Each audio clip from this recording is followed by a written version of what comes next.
Olá pessoal, eu, professor Wilson Cândido, de volta com mais um vídeo conversando sobre Síndrome de Marfan, uma condição considerada genética que especialmente afeta o tecido conjuntivo, que é o responsável pelo fortalecimento das nossas estruturas corporais.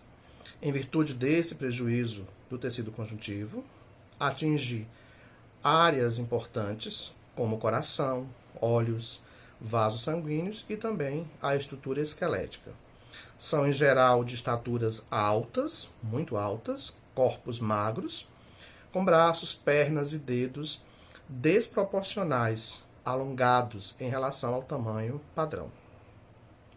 Essas características de corpo longo, alto, dedos, braços e pernas desproporcionais definem o que os médicos chamam de aracnodactilia, uma condição médica de caráter autossômico dominante, ou seja, apenas uma única mutação em um dos alelos cromossômicos é necessária para que haja as manifestações que iremos descrever em breve. Em geral, nós temos 46 cromossomos, que são divididos em 23 pares, um herdado do pai e o outro herdado da mãe. Esses pares de cromossomos são iguais e os genes que os pertencem ocupam sempre o mesmo lugar em ambos os cromossomos. Cada gene que ocupa o mesmo lugar é chamado de alelo. Quando ocorre uma mutação em apenas um dos alelos, surgem os sintomas de uma condição médica de caráter chamado autossômico dominante, como é o caso que estamos falando da síndrome de Marfan. É no cromossomo 15 onde essa mutação ocorre, podendo ter sido herdado de pai ou de mãe, né? Ou podem ter acontecido também essa mutação pela primeira vez de uma forma aleatória, a partir de interferências multidiversas, que pode se justificar aí como fatores ambientais ou associados a outras condições, e não apenas a condição herdada.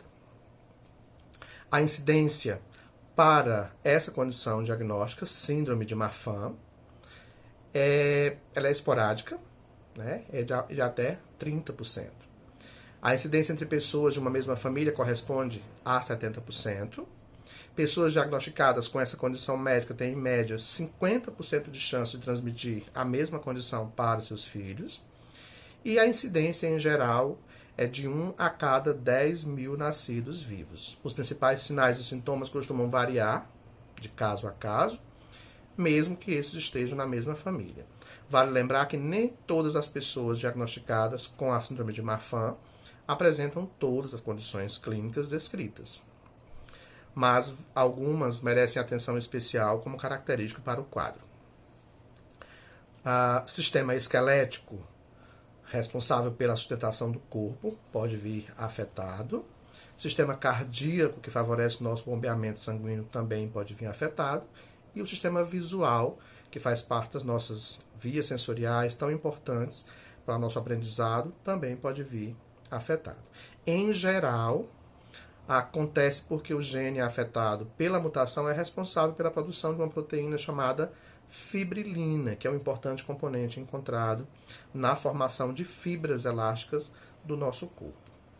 A mutação genética provocada pela síndrome de Marfan leva o corpo a produzir quantidades maiores dessa proteína. Daí se destaca a evidência de alguns sinais e sintomas que iremos descrever agora. Quanto ao sistema esquelético, estatura elevada, que favorece aí o surgimento de problemas de coluna, como escoliose, braços, pernas, mãos e dedos alongados, aracnodactilia, presença de deformidade torácica e pé chato, que por sua vez dificulta a manutenção do equilíbrio e a sustentação do corpo, além de outras condições associadas como apinhamento dental, dificuldades posturais, pode vir associada dessa condição esquelética. No sistema cardíaco, afeta o funcionamento do coração, provocando aí prolapso da válvula mitral, dilatação da aorta, sopro no coração, que é um ruído que pode ser auscultado, né, durante o exame físico. No sistema visual, é comum se observar, para a condição da síndrome de Marfan, a miopatia, que dificulta a visualização de objetos que estão a longa distância.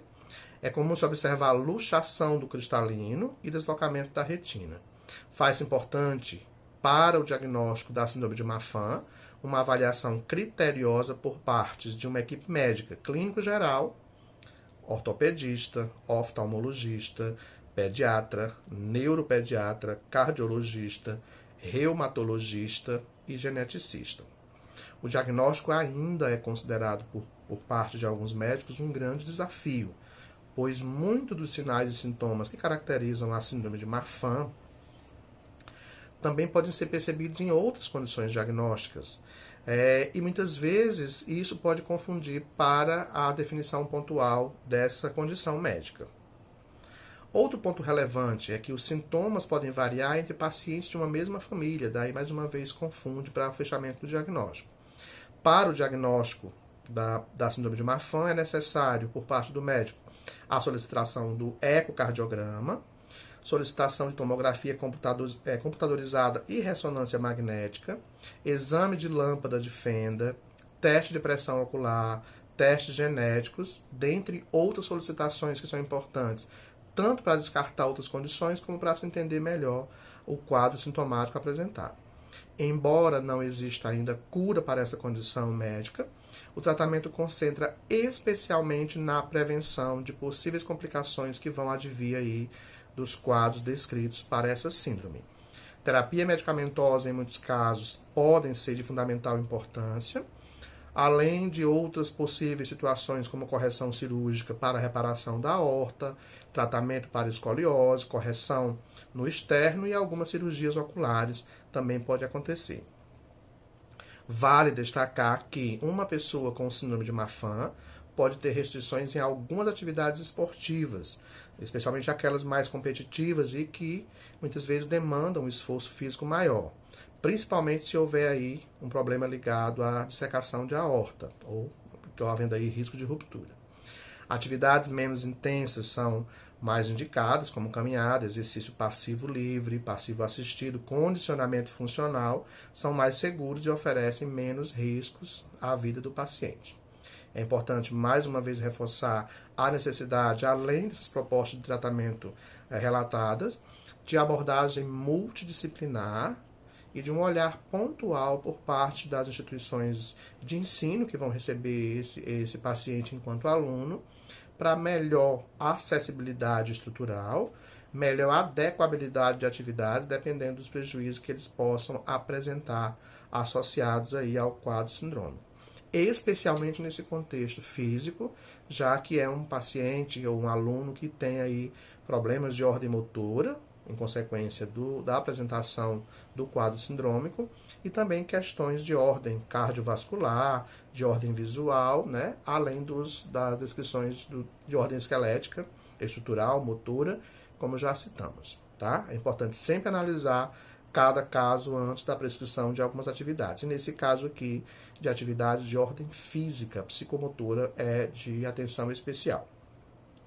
Síndrome de Marfan, mais uma condição genética sindrômica relatada em nossos vídeos, que pode chegar até você aí como informação adicional para a sua formação profissional. Eu sou o professor Wilson e esse foi mais um vídeo da série Café com Estímulos.